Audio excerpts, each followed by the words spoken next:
There's a reason most artists don't use fire as a paintbrush. It's unpredictable, slightly dangerous, and produces results that look, well, illegal. But I've found a way to make it look incredible. Let's see if we can turn this Ancient Mew Relic to life. I'm freehanding the stencil because I like to live dangerously. One slip of the pencil or blade and Mew ends up looking like a squished ditto. You have to be firm but gentle here. It's a delicate balance that I usually fail at in my personal life, but for art, we make it work.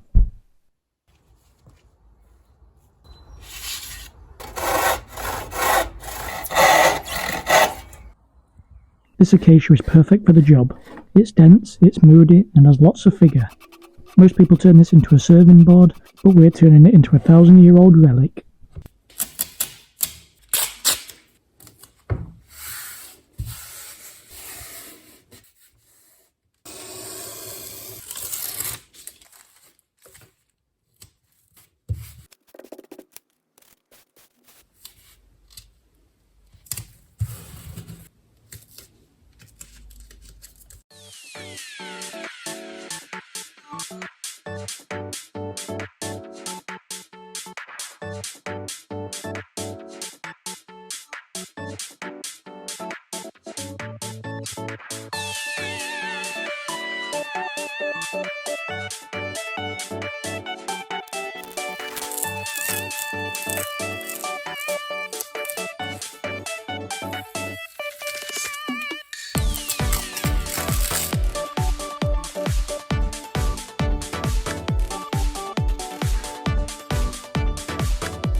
Time for the magic goo. It's orange, it's sticky, and you want to lay it on just thick enough to be effective. Don't get overexcited. If you put too much on, it'll bleed under the stencil and ruin the lines. Nobody likes a messy finish. Time to bring out the heavy artillery. The heat gun is for people with patience. I have a kitchen blowtorch and a questionable sense of safety. You have to be quick with the stroking motion here. If you linger too long in one spot, you're going to get a charred mess instead of an ancient relic. It's all about the wrist and knowing when to stop.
Now for the part that makes my wood grain tingle.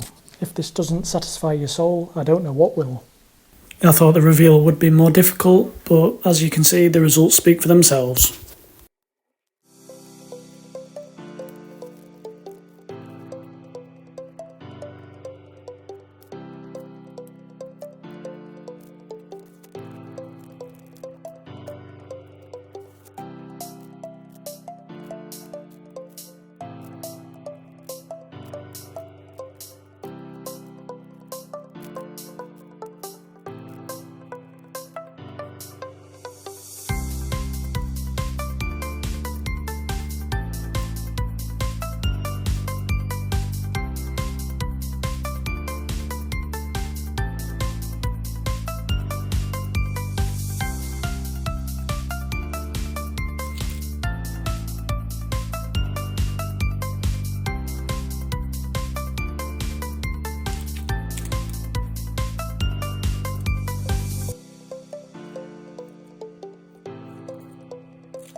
Some coffee and a bit of oil to bring out that last grain, and there she is.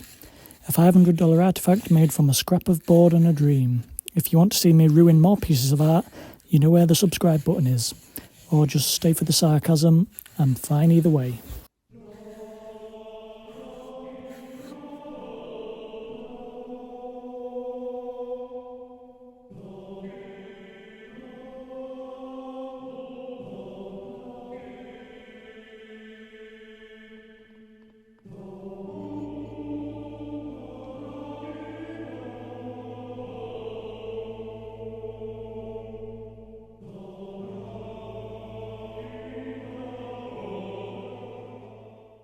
If you enjoyed that, then you should watch this video next.